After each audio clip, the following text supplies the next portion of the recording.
First off, welcome everybody. My name is Andrew Lample, Climate Toolkit Manager at Phipps Conservatory and Botanical Gardens. Thank you so much for attending today's Climate Toolkit workshop on the Inflation Reduction Act for cultural institutions. We're very happy to report that the Climate Toolkit is currently 148 institutions strong, with more joining every week. If your institution is not yet partnered with the Toolkit, now is a great time to do so. For the flow of the next hour, we'll first hear a presentation from Jasmine Chu, Senior Associate at RMI and the Americas All-In Coalition, followed by a case study of IRA implementation from Jeff Lawrence, Carbon Footprint Reduction Committee Chair with environmental nonprofit, the Mountaineers. And finally, we'll open up the floor for a Q&A panel discussion with Sarah Sutton and Stephanie Shapiro, co-founders of Environment and Culture Partners.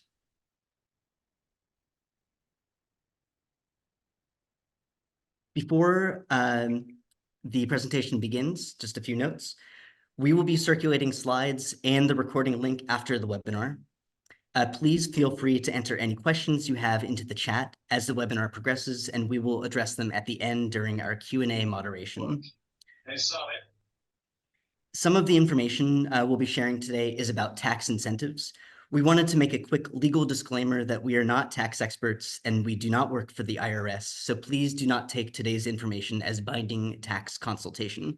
We're simply here to share important clean energy funding information and how to access these incentives.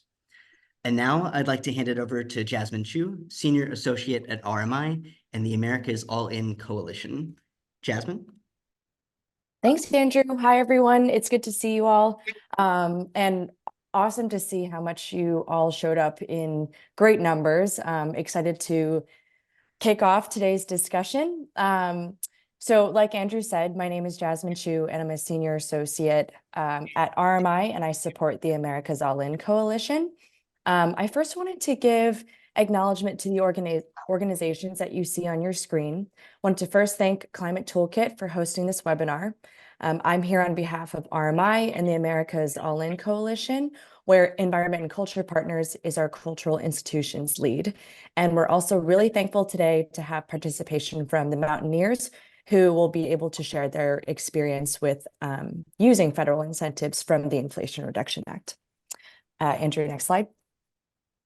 And in case you are unfamiliar with the Americas All-In Coalition, Americas All-In is the most expansive coalition of leaders ever assembled in support of climate action in the US. It's a really diverse, broad-based coalition made up of thousands of members, all committed to advancing subnational climate action and accelerate the US economy to 100% clean energy. And Environment and Culture Partners is our sector lead for cultural institutions, and we're really grateful for their partnership in climate and clean energy efforts. So kicking things off, the goals of this webinar are to understand the Inflation Reduction Act and what opportunities you should flag as cultural nonprofits. Second is to dive into the different strategies you can use to secure funding and financial support for your projects that might be happening now, might be happening in the future. And then finally, we're going to hear from Jeff Lawrence at the Mountaineers, who has already used the Inflation Reduction Act and leveraged some of its benefits. And at the very end, we're going to have time for Q&A. Andrew, next slide. So to kick things off, context setting is that in August of 2022, President Biden signed the Inflation Reduction Act, or the IRA, into law, representing the largest federal climate investment in this country's history. And you can see from this chart that in the past 30 years, the past 5 years has really symbolized a huge increase in spending that supports the clean energy transition. So this means ultimately that the communities that you live and you work in will be flooded with federal dollars for clean energy projects that can improve local air quality, improve health outcomes, resiliency efforts, workforce development, and bring about greater economic benefits. Next slide. And so from a greenhouse gas emissions standpoint, the IRA is expected to reduce national emissions by 40% by 2030, which gets us really close to the Paris Agreement target, which is 50% by 2030. And there are additional projections and studies that show that if we drive even more ambitious uptake of all of the incentives in the Inflation Reduction Act, that folks such as yourselves, some national actors, could bring about a higher emissions reductions that could be 50% or beyond, which is a huge deal. And the reason for that is because the IRA is, you can think about it as a massive bag of carrots. It provides a lot of funding through things such as tax credits, which are uncapped. So current spending estimates put the IRA uptake at about 370 billion to as high as over $1 trillion. Next slide. So all in all, I hope that you all are getting a sense of how transformational the Inflation Reduction Act is for our country's energy transition. The new tax credits and grant programs, the expanded eligibility and new qualifying technology can result in clean energy investments in this country that we've never seen before. And the investments in the IRA make clean energy solutions cheaper than existing fossil fuel systems. Next slide. Okay, so let's get into it. Here we are going to dive into the specific instruments and tools you now have in your toolkit as a result of the Inflation Reduction Act. Those things are tax credits, grant opportunities, and financing opportunities. So I want to call out that there are not specific museum grants. So with a little creativity and a new perspective, hopefully you all can see where you can fit in with these opportunities. Next slide. And if there's one thing that you will take away from this webinar, I really want to stress the importance of the elective pay benefit, which is brand new, established by the Inflation Reduction Act. And this essentially is the value of clean energy tax credits as a cash refund from the IRS. And I know many of you were maybe thinking, or maybe you've thought before, my organization doesn't have tax liability, we don't file taxes, this doesn't apply to me. But it certainly does apply to you. For the first time ever, tax-exempt organizations can get money back for qualifying clean energy projects that you own and you place in service, which is a big deal. It applies to 12 climate and clean energy credits that I'll dive into in the following slides, and it includes a lot of new technology. And so I wanted to mention this benefit up top because, one, it's a new benefit that can essentially give you a discount on the projects you're thinking about or you might have in brewing now. And two, it's better to start thinking of a project that's eligible for this benefit now rather than later. And I'll touch on that a little bit more in following slides, but the way that the IRA is set up year to year is from here on out, there are declining tax credit values and increasing requirements. So better to think about what you might be able to accomplish in this next year or two. Next slide. Okay, so just an overview of tax credits and tax deduction opportunities that are now available. These are some key opportunities I want you to keep in mind. First, tax credits for clean energy generation. The investment tax credit and production tax credit existed already before the IRA, but the IRA extended both credits until 2032. Special notice, all of these tax credits are in the code until 2032. So you have 10 years from when the IRA was passed to use them. And it also expands what technologies are eligible for each credit.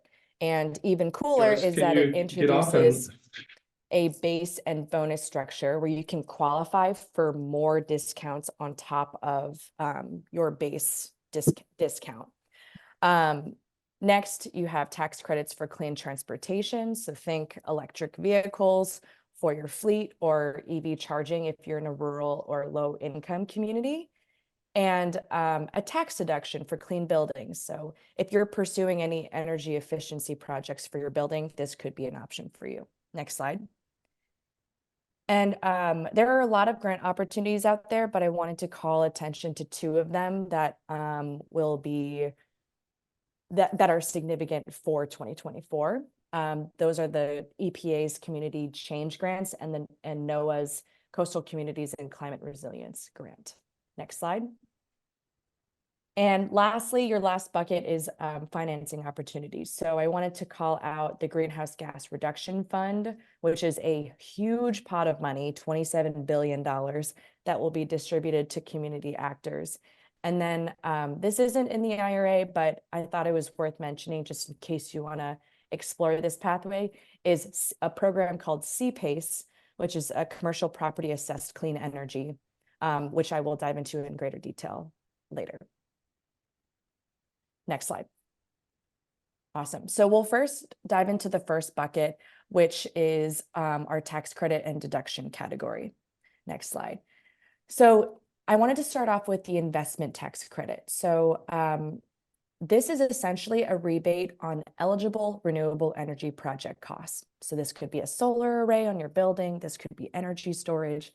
And so this tax credit has actually existed since the 70s, but it has now been brought in to have more eligibility, so more people can participate in this program, and it expands to new technologies such as geothermal heat pumps and microgrid controllers. And the way it works is that you start off with a base credit of 6% of your project costs.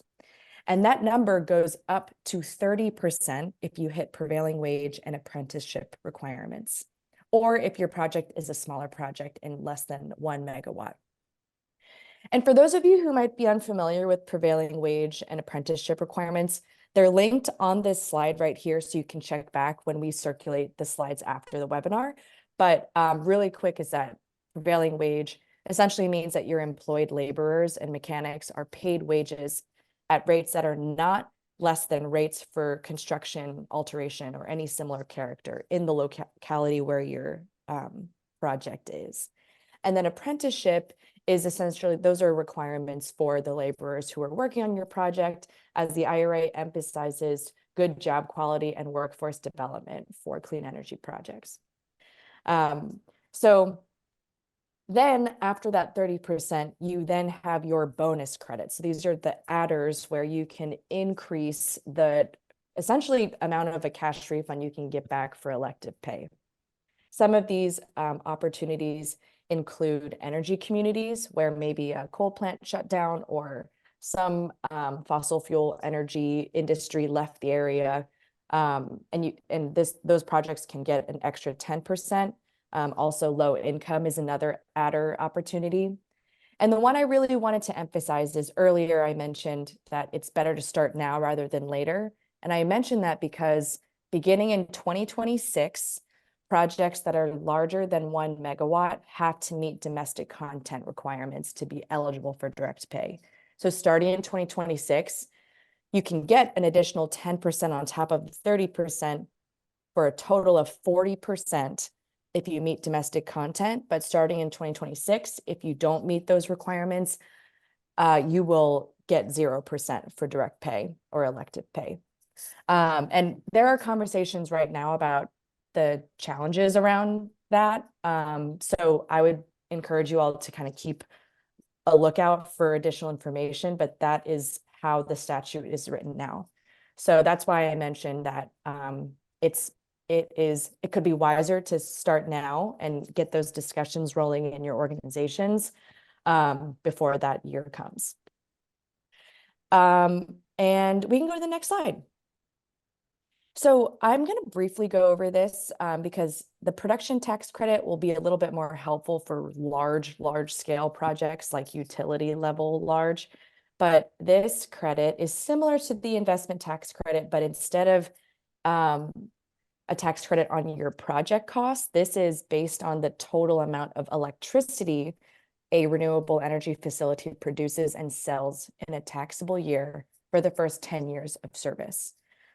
So instead of it being project costs, it is credit based on the unit of power that's produced, and it has similar opportunities for adders, such as the domestic content and the energy community bonus credits. The PTC has been around since the 90s, and the IRA extended the PTC to include solar, wind, and geothermal technologies. So next slide.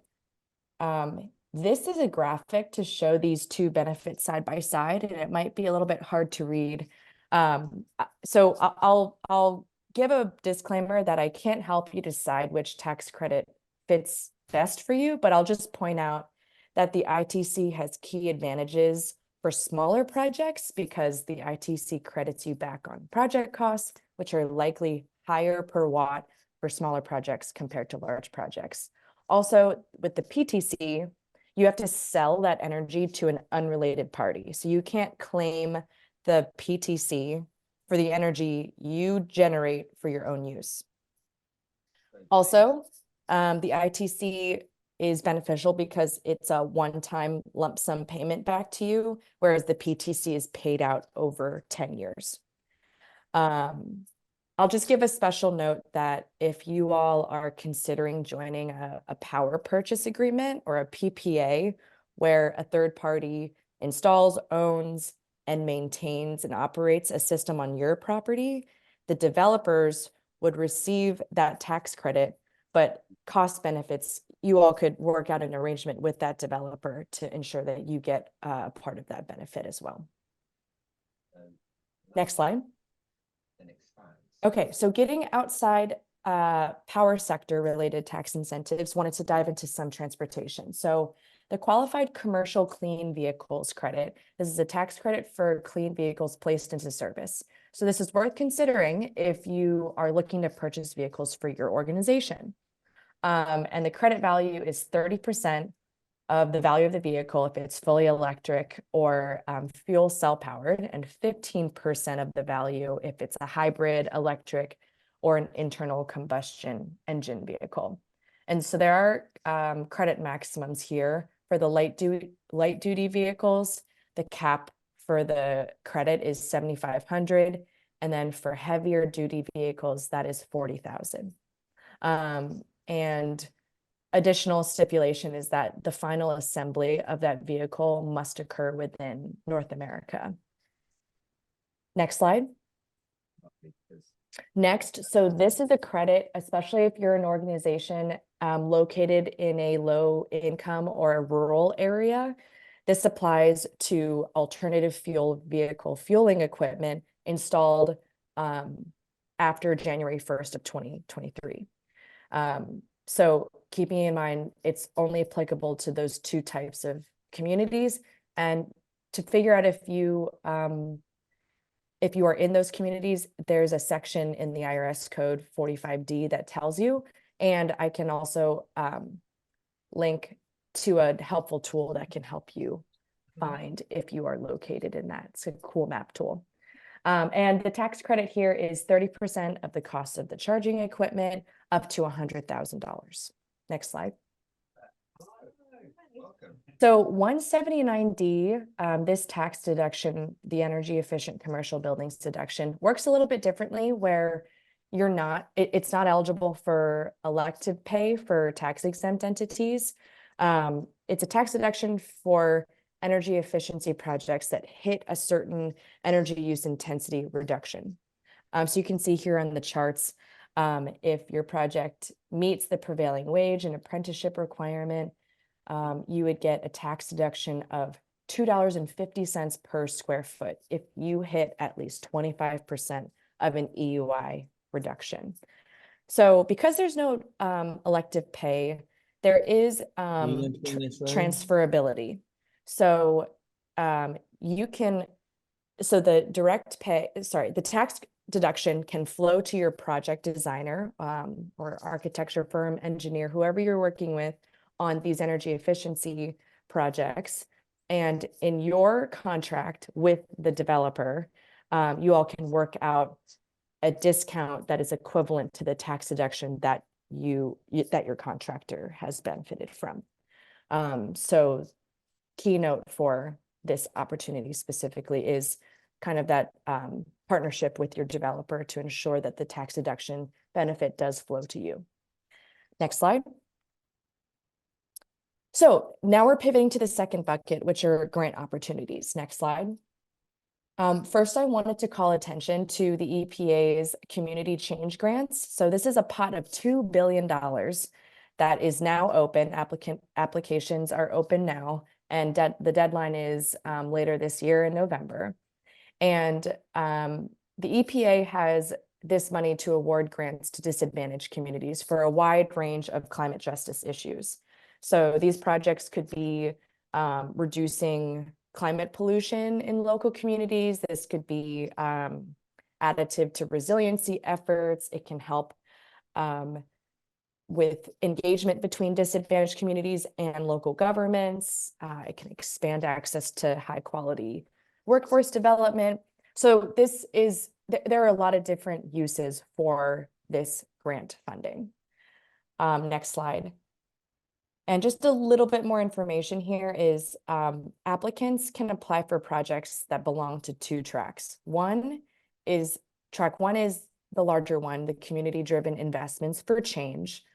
And these projects will be focused on deploying climate pollution reduction strategies in disadvantaged communities. The EPA estimates, so it's subject to change, they estimate that they will distribute 150 awards, and each award will be between $10 to $20 million. Track two is slightly small, not slightly, it's smaller. Track two projects are meant to facilitate engagement between disadvantaged communities and local governments. And the EPA anticipates awarding about 20 awards of this track. And each award for this track will be about $1 to $3 million. More information is in the funding announcement that I've linked here on the slide. Next slide. And second, I wanted to call out, because this was a pretty big grant that was released. This is more applicable for those of you who are located in coastal communities, but NOAA has a pretty big pot of money to allocate for projects in coastal communities that will contribute to resiliency. So if this seems like it's relevant for you, I would check it out. The funding deadline is also November. Next slide. Okay, so third and final bucket. Next slide. I wanted to talk a little bit about the Greenhouse Gas Reduction Fund because again, as you've seen from the other slides, like this pot of money is nothing to joke about. It's a pot of $27 billion that is intended to facilitate the deployment of low and zero emissions technologies through innovative financing. So there are three funding streams under the Greenhouse Gas Reduction Fund, or GGRF. The first one is the National Clean Investment Fund. So this is where 2 to 3 national nonprofits will provide a slew of financial products to local community actors. So these products could be forgivable loans, they could be zero interest loans, they can be loan guarantees. So those are the types of products that we're talking about. And then the second funding stream is the Clean Communities Investment Accelerator, where 2 to 7 hub nonprofits are going to build up capacity among community lenders for better green financing products. Then last is the Solar for All, which is a program dedicated to expanding community and residential solar in low-income disadvantaged communities. This money for Solar for All is already kind of in the works and going out to green bank nonprofits. So once the money is distributed to these nonprofits from the EPA, the money will flow to local community actors. The main takeaway, I would say, for the Greenhouse Gas Reduction Fund is this money can be really helpful bridge financing. This can help with upfront costs, and these loans will have extremely low interest rates. And if we're thinking about how to pair these different opportunities that I've talked about today, is funding received directly from GGRF for upfront financing can then be reimbursed through elected pay. the concept I had introduced earlier, where you get that cash refund back from the IRS. So that can then help to reimburse for the financing you receive. Next slide. Okay, and finally, so the CPACE program is something I wanted to mention to the group. It's a financing structure that allows building owners to borrow money for efficiency, renewable energy projects, and it's for building owners who want long-term improvements to resiliency and building reliability. It's distinct because the financing is tacked onto the property tax, not the individual. So the financing will stay with the property even if it's sold.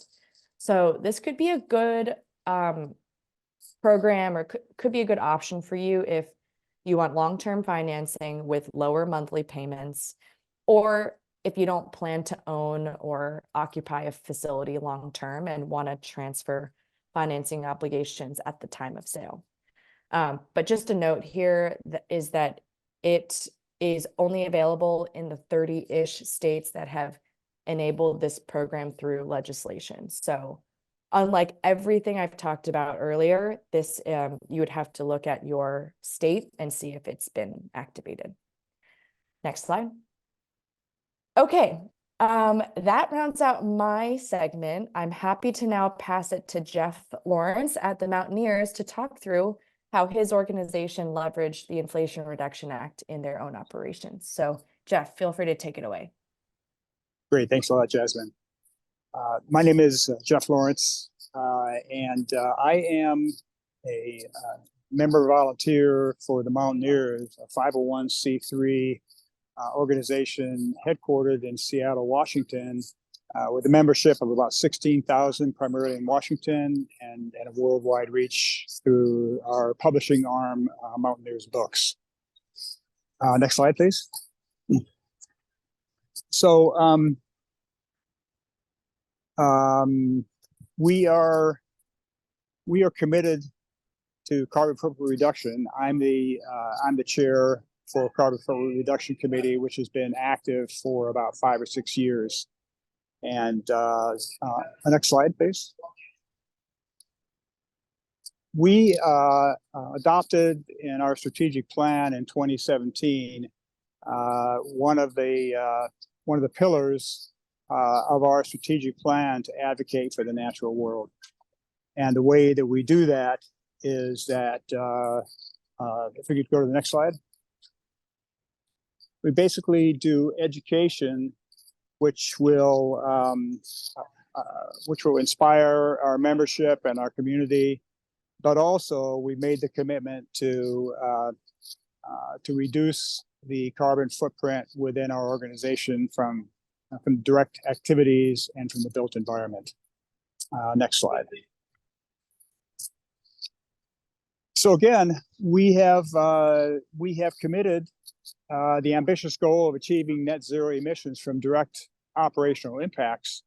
And while we don't have a timeline put on that, it's an aspiration that we stated, and we have started. And with things changing so much, the landscape changing so greatly in past years, including the Inflation Reduction Act, which I'll get into a little bit later, it has really made it a lot easier to be able to realize that vision. So we find ourselves well on the way of moving toward that objective. Next slide, please. So what I want to do here is talk to you about one case study.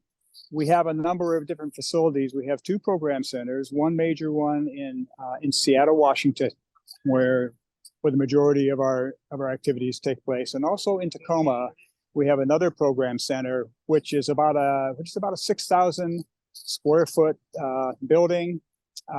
In 2011, it was renovated. There was an older clubhouse which was renovated thanks to a bequest from a member in 2011 to add more space for meetings and for more community engagement. It was designed. The the program center back in 2011 was designed to many LEED standards. We have a lot of environmental consciousness, and we designed it. While it's not LEED certified, it was designed to a lot of LEED standards. And when we founded the Carbon Footprint Reduction Committee, we stated the intention that we wanted to reduce our footprint at the Tacoma Program Center to net zero. So we did that within 3 phases. Next one, please. Phase 1 was to replace all lighting with energy efficient LEDs, and that was done with volunteer labor from our membership. Cost was about $3,000, excluding the cost of labor, and we were able to get some of that was funded by a local power utility rebate program, and also members were able to donate the balance of that amount. And then the benefit, of course, is a nice reduction in the consumption of energy at the program center by about 5,000 kilowatt hours annually. Next one, please. Phase 2, which was completed in December 31, was to replace the gas-fired furnaces and hot water heater with high-efficiency electric heat pumps and hot water heater. The cost of that was about $66,500. About 33,000 of the donations came from donations. The organization put up at about another 32,000, and we got a Tacoma Power grant for $2,500. And just a note here that if this had been done later and we had started up this year, this would qualify under the IRA. So we were early on this, but we had made the commitment, and so there's a lot of different opportunities for the IRA. This would have been included in that as well. Next slide, please. The benefits of that were that it was that we had a complete electric facility, and with an estimated 1,080 therms a year, or 5.7 tons of CO2 in the form of natural gas were reduced. Next slide. And there's just a picture of the installation. Super clean, took up a lot less space in the furnaces, and we've been operating that again since for a couple years. Next slide. So the final phase was phase 3, which actually just yesterday we got this one commissioned. So this is actually really timely we're having this discussion. We got this commissioned yesterday. We're just waiting the final inspection by our local utility. This was to install a solar photovoltaic system and Tesla Powerwall battery storage on the property. And we are working with our local city emergency management organization with the objective of making this facility a resilience hub for smoke emergencies, which we have a lot more of in the Northwest, heat emergencies, that type of thing. Then the cost of that was about $213,000, and the really important part of this, which I'd really like to emphasize, is in addition to these great national programs that Jasmine outlined, there are some tremendous local programs as well, and we were able to take advantage of some outstanding local programs as well, including $50,000 from our local utilities. They have an annual competition for local nonprofits from their Evergreen Option grants, where the community is able to pay a marginally higher electric bill in order to support the promulgation of the electric power in the community. And in addition, at the beginning of 2023, the Washington State Department of Commerce introduced this solar plus storage grant, and we were able to have that awarded in the amount of about $90,000.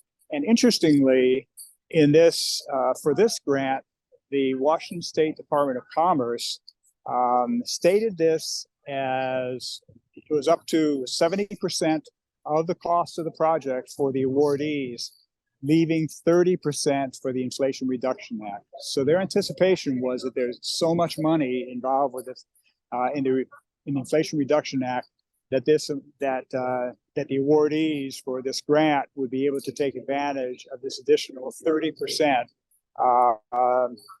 financing through the Inflation Reduction Act, which we are doing. So we took because this is a relatively small project, we are opting for the ITC rather than the PTC. But if you look at the bottom line on this, what we had originally thought was going to be about a $75,000 cost to us because of the Inflation Reduction Act, we're able to lower that to the point where where the organization's responsibility for this project is about $9,500. So that's a hell of a deal. Next, please. So again, this is a relatively small project. The solar PV was about 30 kilowatts, and the battery storage is about 81 kilowatt hours at what we estimate to be about a 20 kilowatt continuous output. Next slide, please. And this is just a picture of the footprint of the roof area. And even though these are not our Tesla power walls, this is what they look like. And we'll update this next time we give it with ours. But next slide, please. And so one of the means for raising funds is that we sold engraved pavers to our membership in the community, and we show where the gas meter was removed, and we are installing engraved pavers for our community members and for our funders. We now that we have this project started up, we'll also install obviously the Washington State Department of Commerce. So this is my last slide, but I do want to stress that there is a lot of local money, and be sure, in addition to looking for the national projects that are available, search out local partners and use them. They have a lot of money to help people in the community, and they want to spend it. And our experience has been that they have been so helpful in helping to understand the IRA and to setting things up.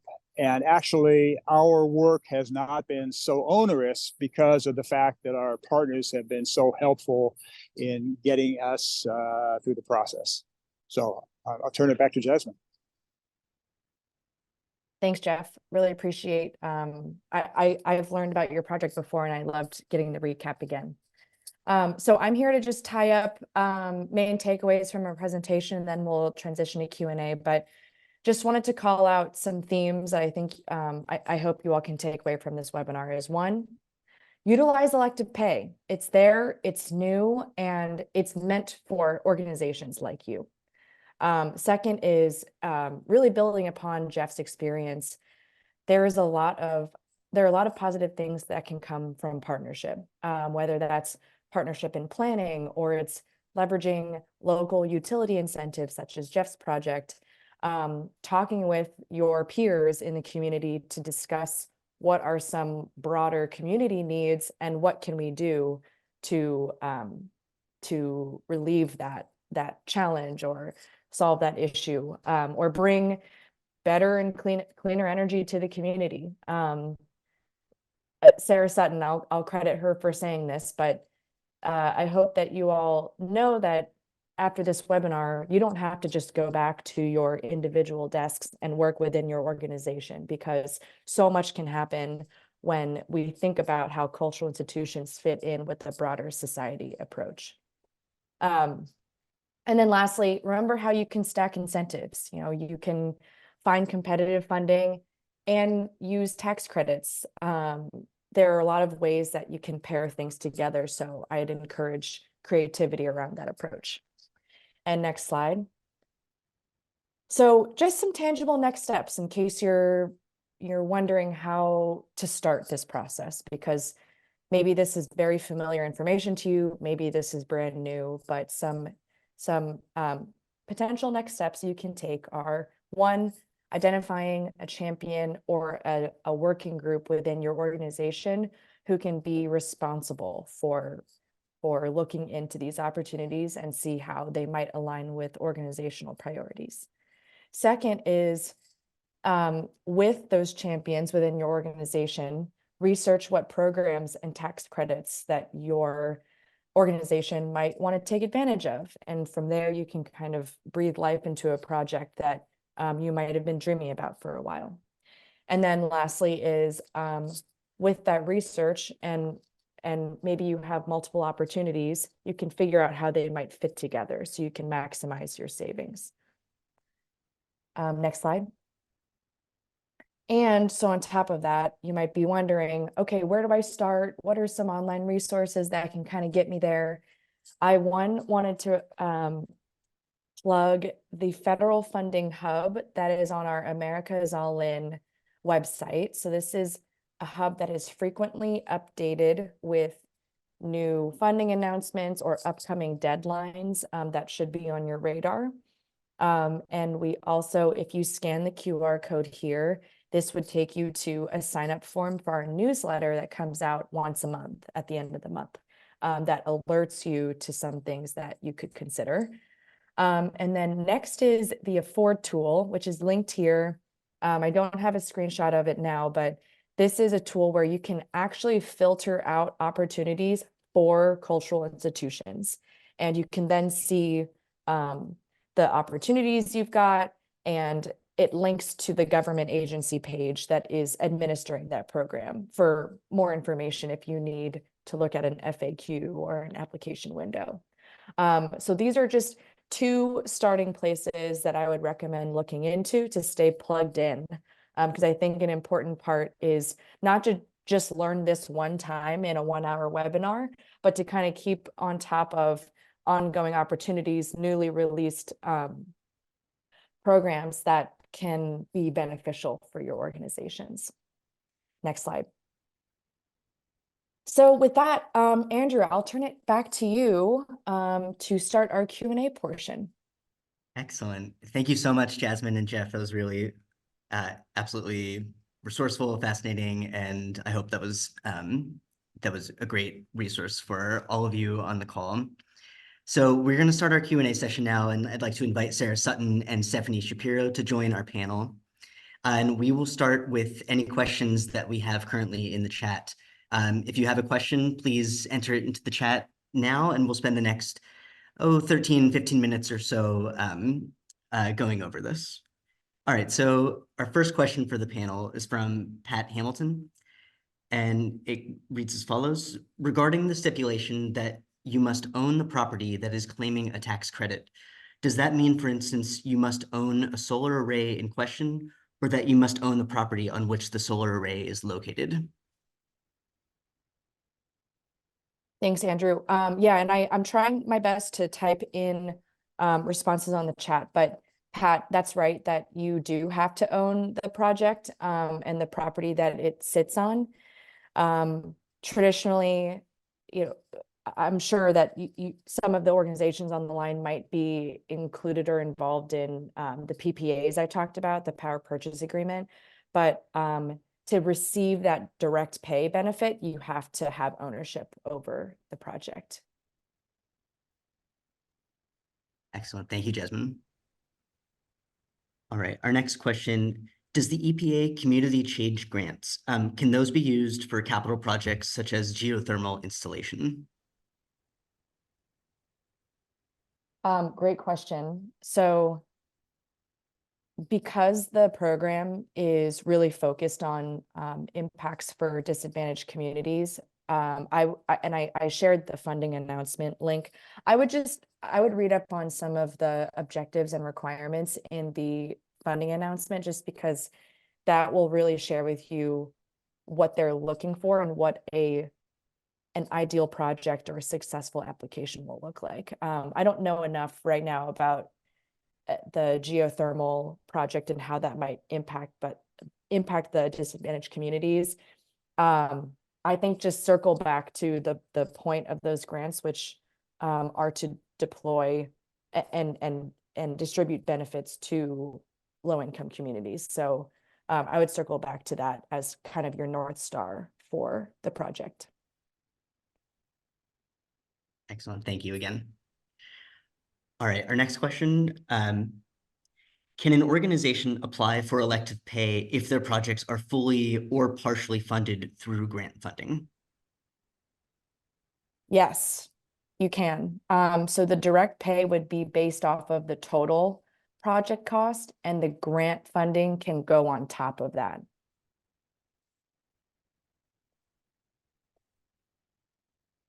All right, we have another question from Bruce Gatling Austin. So he says, we are a new organization just starting to raise funding for our buildings. We are planning to build as environmentally friendly. How does the IRA help us as neophytes? Great question, Bruce. Also, I don't want to take up too much space. So if Sarah, Stephanie, Jeff, if you all feel like jumping in, please do. And Andrew, maybe we can stop sharing so that we can see everybody's video. So yeah, Bruce, I'm not sure if you listened to the part about the specifically for buildings, the tax deduction for energy efficiency projects. I would definitely look into that program. And then if you are planning any on-site renewables, that like the investment tax credit is really worth looking into. Production tax credit only if you have like a super large project, but I would say investment tax credit and then the 179D energy efficiency tax deduction. I hope that answers your question. And I also want to like encourage folks that if you feel like unmuting and kind of talking about your experience, like definitely feel free to.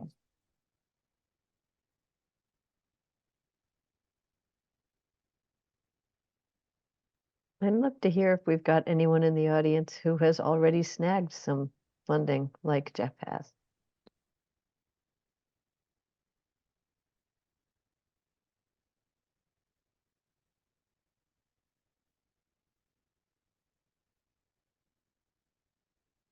Oh. So I'm seeing none, and I'm not surprised, seeing and hearing none. And just so that you know, we've passed that message on to the Department of Energy that we see a dearth of funding for the cultural sector, and we hope that they'll be attentive to our attempts to resolve that. All right, we had a question just come through. Do you know if state universities can leverage the elective pay benefit?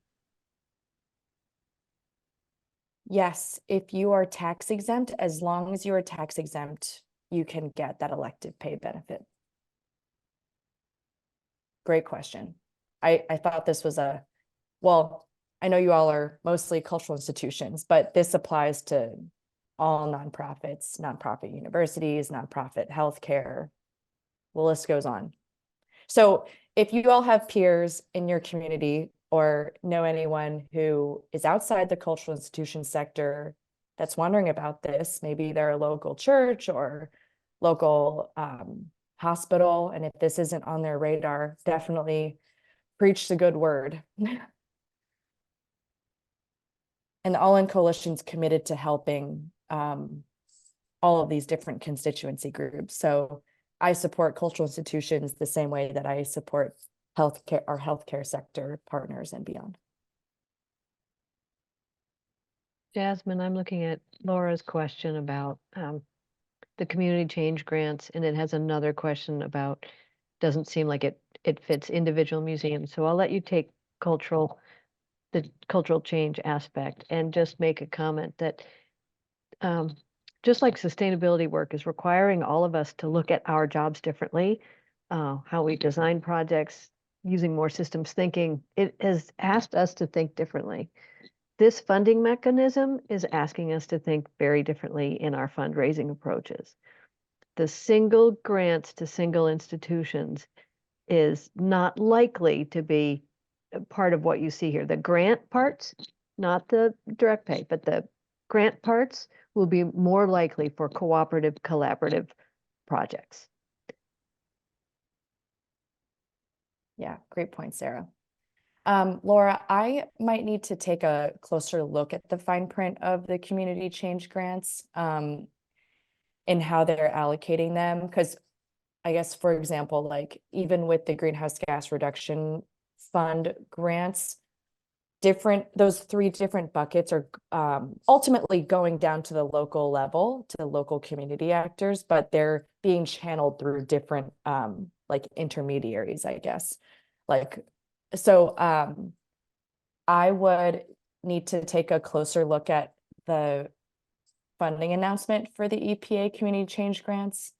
And I can get back to you. I can follow up with you independently. Great. And I will type my email out in case you want to connect with me there.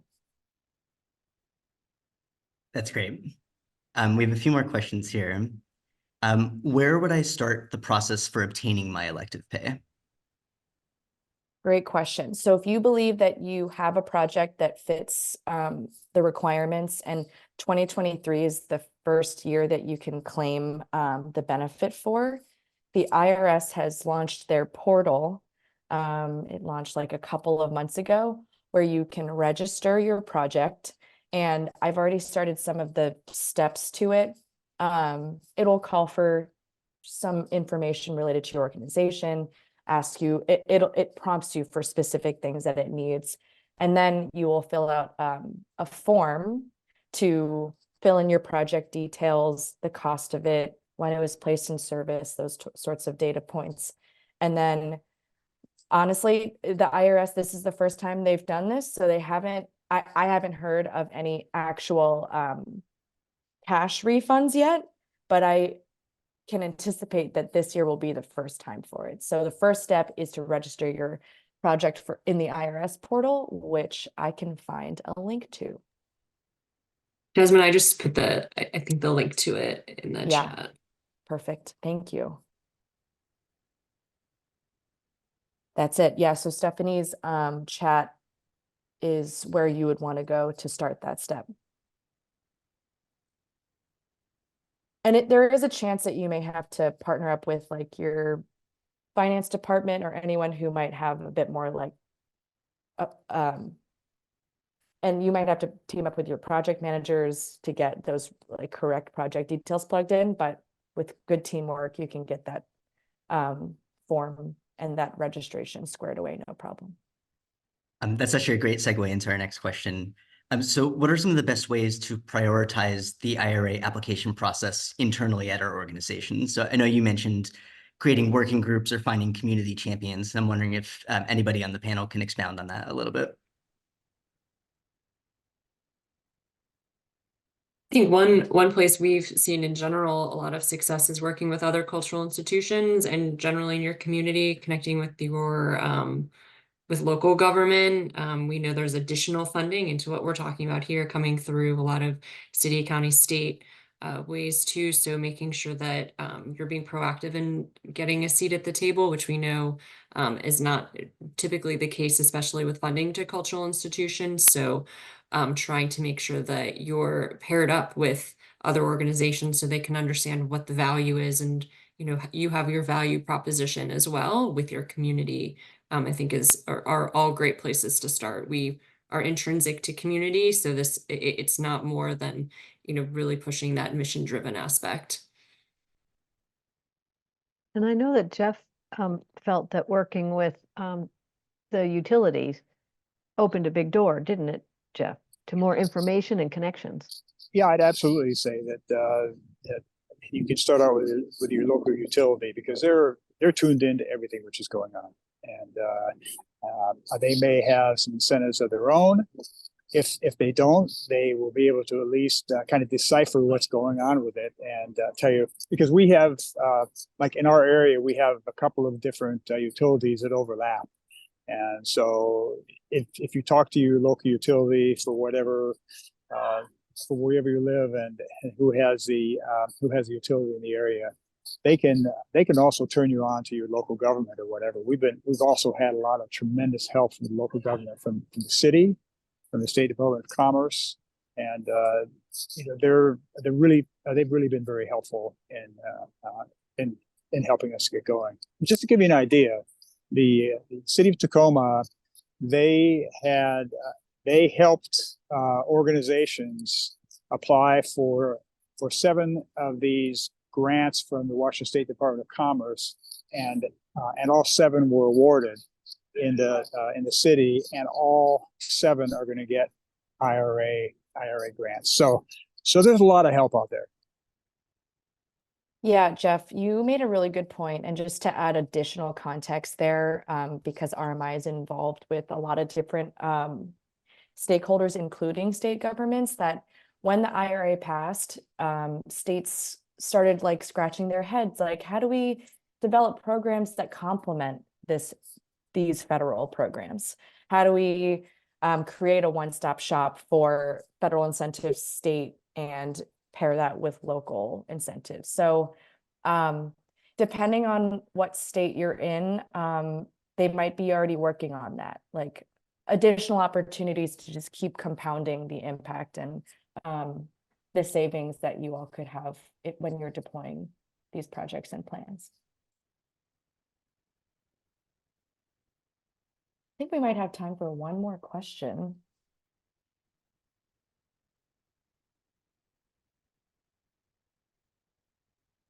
All right, I have one more question here.